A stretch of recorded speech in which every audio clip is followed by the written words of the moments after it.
All right, so I'm going to, I got my notes here.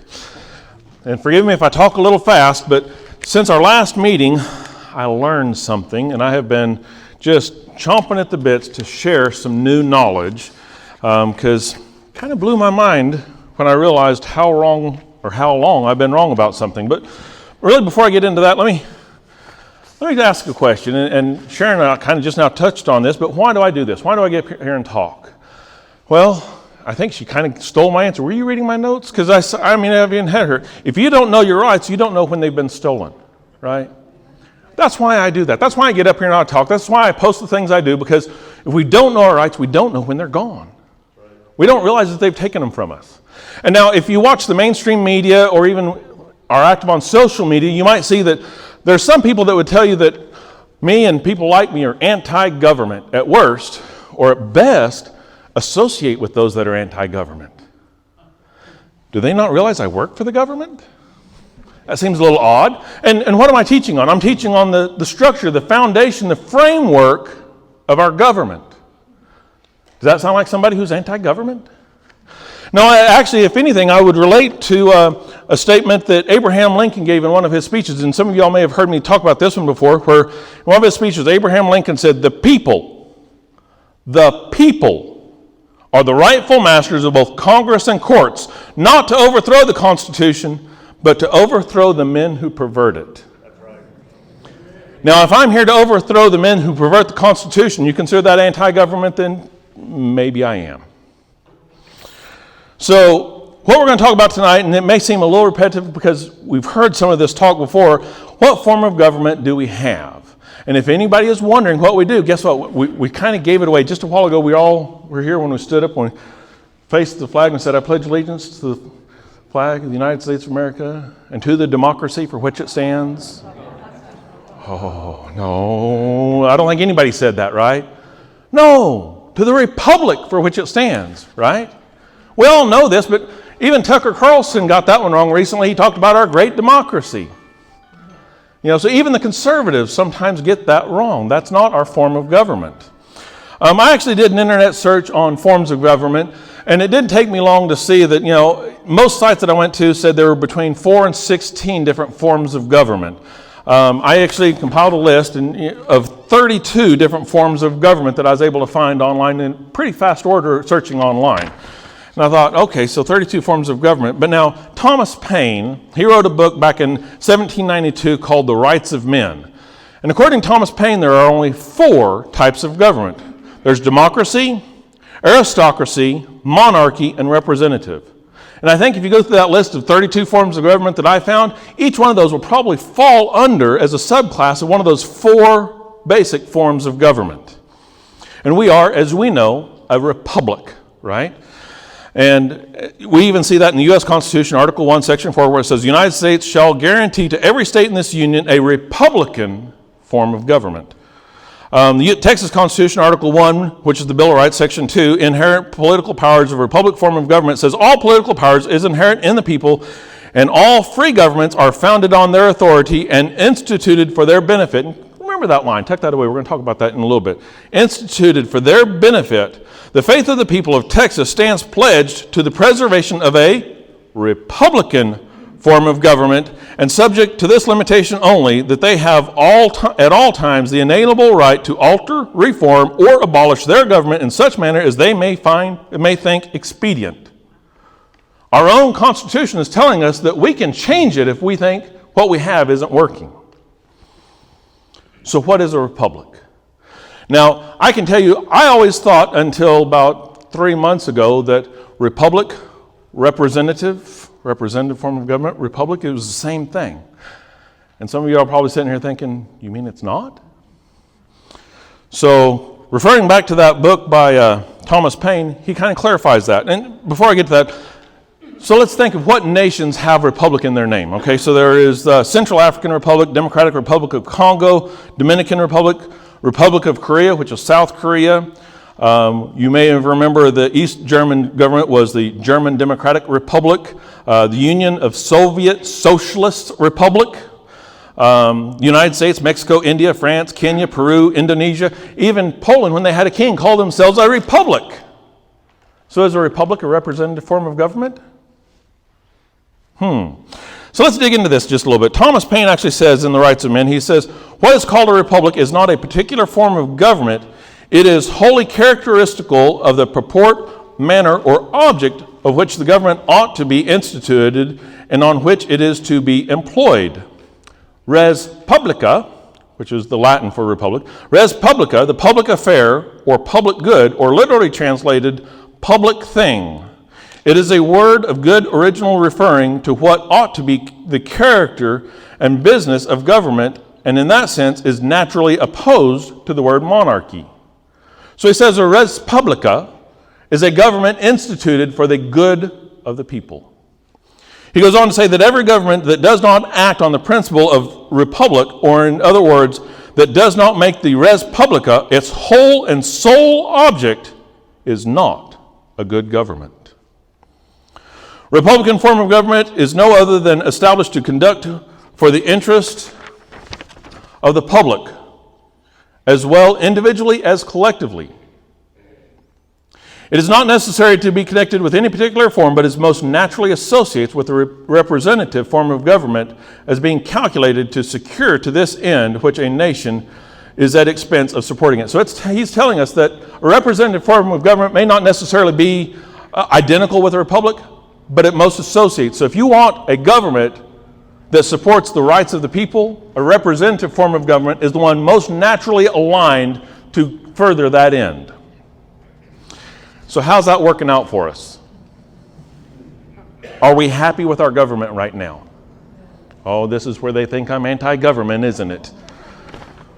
So I'm going to give two examples of where we may be falling a little short. Now, I'll try to be brief. And one of these I learned about last week. I'm going to say the word ghost district, and some of y'all are going to say, oh yeah, I've heard of that. And then the rest of you are going to be like, what are you talking about? I had never heard of a ghost district until last week, and so I had to look it up and kind of dig into it and find out what it is. And so let me go through what a ghost district is. So here in Texas, we have 150 House representatives and 31 senators, right, that we send down to Austin to represent us in this representative form of government. Now, currently, each House district has an ideal 2020 census population of 194,000 people. Okay, so just under 200,000 people is what each House representative is supposed to represent, so that we have equal representation in Austin. You with me so far? Okay. Now, each Senate is supposed to have a 2020 census population ideally of about 940,000. So just under 1 million people is what each state senator is supposed to represent. And where does the census come from? Okay, so those of us this one's probably pretty easy. We remember this from the Constitution. They actually say that they're supposed to do the census every 10 years. And in there, they actually talk about how they're supposed to count the whole number of free persons, because at the time we had indentured persons and we had Native Americans that were counted a little bit different. And all that kind of got cleaned up with the 14th Amendment, but they were supposed to count free persons. Now, that was kind of their terminology for citizens, right? People that lived here. So who are the census counting now? Well, according to census.gov, they're counting the resident population. How do they define that? The resident population counts include all people, citizens and non-citizens, who are living in the United States at the time of the census. So that means they're counting citizens of the United States as well as legal and illegal residents that are non-nationals living in the United States. Okay, tuck that away. Remember that, because that's really important. Now we're going to talk about voter registration requirements per the Texas Election Code 13.001. There are 5 requirements to be registered to vote in the state of Texas. Must be 18 years of age or older on the day of the election. Must be a U.S. citizen. Be a resident of the county where the application is submitted. Not be finally convicted of a felony, or if so, have completed the terms of the jail sentence, probation, or parole, and have not been declared by a court to either be totally or partially incapacitated without the right to vote. Okay? So you have to satisfy all 5 requirements to be able to vote. What was the second one? U.S. citizen. Do we see a conflict here? Let me break this down for you a little bit more. So a real life example here. City of Houston. Just the city of Houston, not all the towns around it, just the city of Houston. According to the 2020 census, had an approximate population of 2.3 million people. And according to datausa.io, 80.6% of those citizens, 80.6% of those residents are citizens. What does that mean?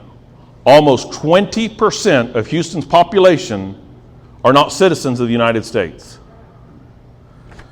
So when you break down 20% of 2.3 million, that means approximately 446,000 non-citizens of Houston are being counted in the census. That's more than 2 representatives in Austin. Are being represented by people that can't even vote. They're not eligible to vote. Now let me ask you, if your grandson, granddaughter, whatever, decides to go to Oxford, they're going to get their PhD at Oxford. They're going to go to England. They're going to be there for what, 8 to 12 years? Are they going to get representation in the House of Commons? No, why? They're not citizens. Yet here we have entire districts that can be made up of, these ghost districts, of non-citizens. And I didn't even talk about San Antonio, Austin, Dallas, Fort Worth, El Paso. Now put that concept on the national level. Have you ever wondered why California has so many sanctuary cities? How do we apportion our representation? By the census, by the resident population. Right? Is there a problem here? Now let me talk about one other thing, and this is Monsieur Charles Alexander de Calonne was a French minister of finance back in the 1790s. Here's another one that I learned from Thomas Paine, okay? And he figured out a scheme to control the House of Commons. I have a little visual here. So let me put my notes down. So the House of Commons, he wanted to figure out how to control the House of Commons. House of Commons had 140 people in it. Now, doesn't take hard math to figure out what's the majority of 140. 71, right? He knew he couldn't control 71 people. So he had to come up with a scheme, and he figured out how to control 140 with a majority of 44. That math doesn't quite work out now, does it? So what did he do? He took this group of 144 and broke them into committees of 20. So 7 committees of 20. Now, I'm doing the math here. What's the math? What do you need for a majority of 20? 11, right? 11 times 7. Now he needs 77 to have a majority. Wait, we're going the wrong direction. Oh, but wait, each committee gets but 1 vote. So now 1, 2, 3. If he can control 4 committees, he can control the vote. Now how many does he need? 44. That's how you make 44 the majority of 140. So what does that mean? He who controls the rules controls the body. Okay? Are you with me? I mean, I'm trying to break it down really simple here. So now, let's think about what's going on in Austin right now. Okay, we got legislators down there in Austin, and they're all proposing a whole bunch of bills, right? And we think, well, we've got all these representations and all these things going on. Guess what? There's one committee. One. And if you can control one committee, you can kill virtually any bill in Austin. Calendaring. Oh, sorry, I couldn't put it on the schedule. Sorry. If you can control that one committee, you can kill any bill. Is anybody mad yet? Where in the Constitution does it talk about the rules of our legislature? It doesn't. They make their own rules. They make their own rules so that we can have the illusion of representation with control of a very small number. Do we have a problem? Am I anti-government? Sort of, right? Sort of. Let me get back over here. So, I'm going to wrap up now because we have a really good movie to watch. Which, by the way, we're going to hear about two different sheriffs from the United States. One of them happened to deputize his congregation. Deputy Cox is amongst us tonight. Stand up. You don't know him, and you don't know how important what I just introduced was. We're going to hear about that tonight. Sorry, I had to. Sorry, had to. So let me close. I'm going to close with a quote from Thomas Jefferson. He said, "We do not have a government by the majority. We have a government by the majority who participate." How involved are you? And I'm not just talking about elections. Commissioner's Court was today. Did we have a good crowd today? The house wasn't packed? Who's involved? We don't have a government of the majority. We have a government of the majority who are involved. We have to get involved. Yes, that means elections, but not just elections. Who's willing to get involved in our government to get things turned back around? Get it back to the res publica, the public good, the way it should be. Thank you.